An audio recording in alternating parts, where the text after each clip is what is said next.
Panasonic's new GF2 Micro Four Thirds camera with true HD video, a mode in Panasonic's GH2 digital SLR that might reduce or eliminate the rolling shutter jello effect, a research lab at MIT working on putting a team of copy editors into Microsoft Word, a magazine editor who thinks that she's entitled to steal your content and wants you to thank her for it, and an over-the-top internet video service that's very confused about what a broadcaster is, on this episode of the Feldman File. Hello, and welcome to the Feldman File for the week of November 8th, 2010. I'm Len Feldman. This was looking like a slow news week, if you didn't count the U.S. elections and the rout of the Democratic Party, but a number of stories broke towards the end of the week that made everything interesting. Let's get started. Panasonic officially announced its GF2 Micro Four Thirds camera last week. It'll ship in January 2011, and Panasonic will announce the price for the camera in December. The GF2 is slightly smaller and lighter than the GF1 model that it replaces, with a number of important differences. The GF1 was one of the first cameras to combine the size and form factor of a large point-and-shoot camera with the controls of larger digital SLRs. To get the size of the GF2 down, Panasonic replaced many of the GF1's physical switches and dials with on-screen menus. Some reviewers who've had a chance to use the GF2 aren't thrilled by the change, but still like Panasonic's menu system. While the GF2 sensor has the same 12.1 megapixel resolution as the GF1's, it has a new design that doubles its maximum ISO sensitivity from 3200 to 6400. The GF2 shoots full HD video at 1080-60i or 720-60p at a maximum AVC HD bitrate of 17 megabits per second. That's significantly lower than the 24 megabits per second that Panasonic's GH2 and other DSLRs and camcorders can do. EOSHD.com is reporting that the GF2 has a flicker reduction mode that allows limited manual control over shutter speed, in addition to full manual control over aperture, ISO speed, and focus.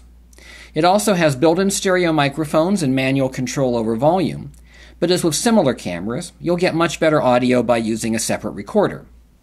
Finally, the GF2 has full support for Panasonic's new 3D lens, which works by using two lenses that send their images to the camera's single sensor. It's designed primarily for still photography, but someone will figure out a way to do 3D video with it. A reader of the EOSHD.com blog may have discovered a feature in Panasonic's new GH2 DSLR that could have a big impact on the rolling shutter or jello effect. According to EOSHD.com, an early buyer of the Japanese version of the GH2 has found a setting called teleconverter that limits the image being acquired to a 1920 by 1080 rectangle cut from the center of the camera's 4976 by 2800 sensor. By limiting the image to an exact 1080 center cut, the GH2 doesn't have to use line skipping, scaling, or other techniques that contribute to problems with rolling shutter and moire. It remains to be seen if this makes a big improvement in practice, or if it has any other effects on image quality. A team of researchers at MIT, the University of California at Berkeley, and the University of Michigan are working on a way to put a team of human editors inside Microsoft Word. In the immortal words of Charlton Heston, "Soylent Green is people." Soylent, on the other hand, is an add-on for Microsoft Word that uses humans to find and fix problems in your documents. It uses crowdsourcing from Amazon's Mechanical Turk service to shorten long paragraphs and sentences, proofread documents, and perform special tasks such as fact-checking and locating images. Anyone who's used Microsoft's built-in grammar and syntax correction tools know that they leave a lot to be desired. The Soylent team decided to investigate whether they could get better results from humans than from algorithms. Soylent's developers found that the people who participate in Mechanical Turk often make errors. They either look for the easiest error to fix, which might leave many errors uncorrected, or they overdo it, creating more work for the user and possibly introducing their own errors into the document. The developers came up with a three-step model called Find, Fix, Verify to address these and other problems. In the Find step, a group of Mechanical Turk participants identify the problems to be corrected. A second group of participants makes the corrections in the fix phase, and a third group reviews the corrections in the verify phase. A voting system finds the best corrections, and the user sends an email when the editorial process is complete.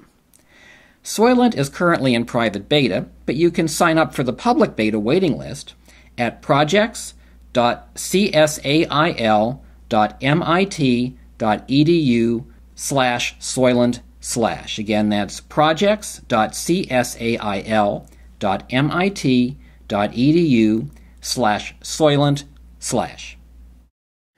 And now, it's time for the wacky world of copyrights. You won't hear me talk much about cooking magazines. I can barely boil water. But a story on Gawker.com last week was just too incredible to ignore. Monica Gaudio posted a library of recipes and articles on her website, godecookery.com. A friend told her that they'd seen one of her articles and recipes, titled As American as Apple Pie Isn't, published in Cook's Source magazine, which calls itself a publication for food lovers in western New England. The problem was that Ms. Gaudio had never heard of Cook's Source magazine and had never given them permission to reprint her article. The magazine also reprinted her article without permission on its Facebook page. After a series of calls and emails, Ms. Gaudio tracked down the managing editor of Cook's Source, who asked her what she wanted.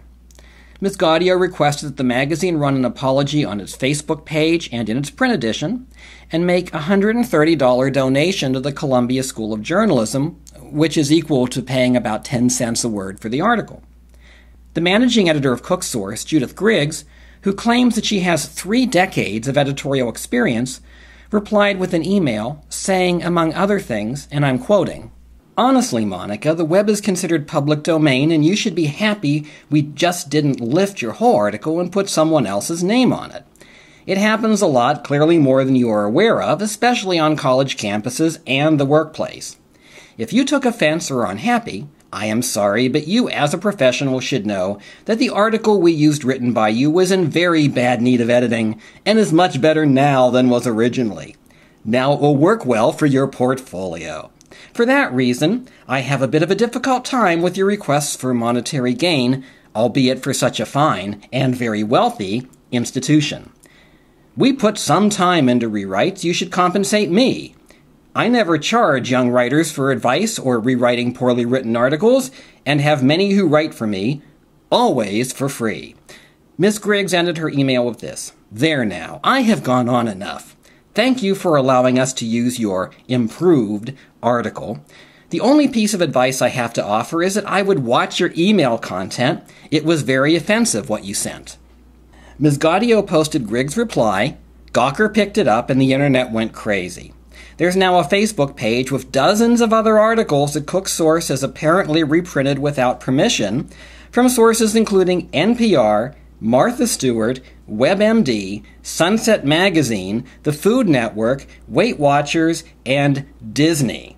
You have to wonder how many other articles Ms. Griggs may have reprinted without permission during her 3-decade career. As one poster on the Facebook page wrote, "Good luck recovering from this disaster. And in case you're wondering, this comment is copyrighted." You may have heard of Ivy, the Seattle-based company that's being sued by broadcasters, syndicators, and movie studios in the U.S. for rebroadcasting dozens of television stations across the internet. Last Friday, Peter Kafka from the Wall Street Journal's All Things Digital wrote about Feldman.com, a British-based service that's streaming several local television stations across the internet from its U.S. headquarters in Los Angeles. Mr. Kafka noted that Feldman.com's service works well on the iPad using the Safari browser without apps or plugins. I was able to reach the site on my iPad, but I wasn't able to view any video. However, I was able to download Feldman.com's Macintosh application and watch video there. Here's a brief sample of the application, which I'm showing only to demonstrate the functionality of the service. Like Ivy, Feldman.com is relying on a U.S. statute that's over 25 years old, which requires over-the-air broadcasters to grant mandatory licenses to cable systems to retransmit their content. In return, the cable system has to make payments to the U.S. Copyright Office. The statute was written before satellite television and before the Internet became a commercial reality. In other words, when cable systems were all local, and there was no way to make a television station's programs available nationwide. In 1996, the Telecommunications Act was passed in the U.S., which gave broadcasters the right to control whether or not cable operators and similar services could retransmit their signals, and allowed broadcasters to specify the price for compensation for retransmission rights. Ivy claims that it's a cable system for the purposes of the mandatory Copyright Office license, but it's not subject to regulation by the Federal Communications Commission and is therefore exempt from the rules of the Telecommunications Act. Feldman.com is making the same claims, but they're doing something that Ivy isn't. Look at that menu of channels on the right side of the Feldman.com player. At the top are the local television stations in Los Angeles, but underneath there are other channels, including Universal Sports, which is owned by NBC Universal, and Bloomberg Television, both of which are cable channels. The Copyright Office statute only covers retransmission of broadcast channels, not cable channels, and if Feldman.com doesn't have distribution rights with NBC Universal and Bloomberg, along with the others, there's nothing in U.S. law anywhere that gives them the right to retransmit that programming. So if you want to try out Feldman.com, I'd suggest that you do it right away. If just about every media company in the U.S. has their way, Feldman.com will be signing off very soon.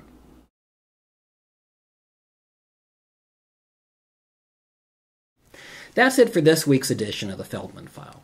You can read my blog, which is updated during the week, at feldmanfile.blogspot.com. Again, that's feldmanfile.blogspot.com. Your comments and suggestions are always welcome.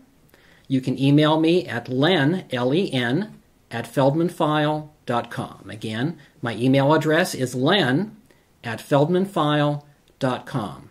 I hope to see you next week. Thanks for watching.